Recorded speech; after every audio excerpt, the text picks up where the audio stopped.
শুভ সন্ধ্যা। মধ্যপ্রাচ্যে আবারও উত্তেজনা বেড়েছে। ইরান ও ইসরায়েল এক ভয়াবহ সংঘর্ষের মুখোমুখি দাঁড়িয়ে গেছে।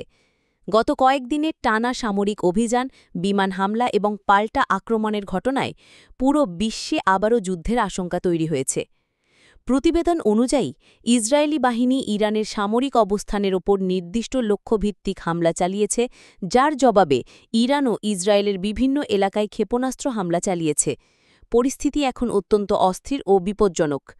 বিশ্ব নেতারা উভয় পক্ষকে শান্ত থাকার আহ্বান জানিয়েছেন এবং নতুন করে কূটনীতিক আলোচনায় ফিরে আসার কথা বলছেন, যেন এই রক্তপাত আর না বাড়ে। এই সংঘাত যত এগোচ্ছে, পুরো বিশ্ব উদ্বেগের সঙ্গে তাকিয়ে আছে কবে এই সহিংসতা থামবে, কবে শান্তি ফিরবে এই যুদ্ধবস্ত অঞ্চলে। এই ঘটনা নিয়ে আমরা আপনাদের সামনে আরও আপডেট পৌঁছে দেব। আমাদের সঙ্গে থাকুন।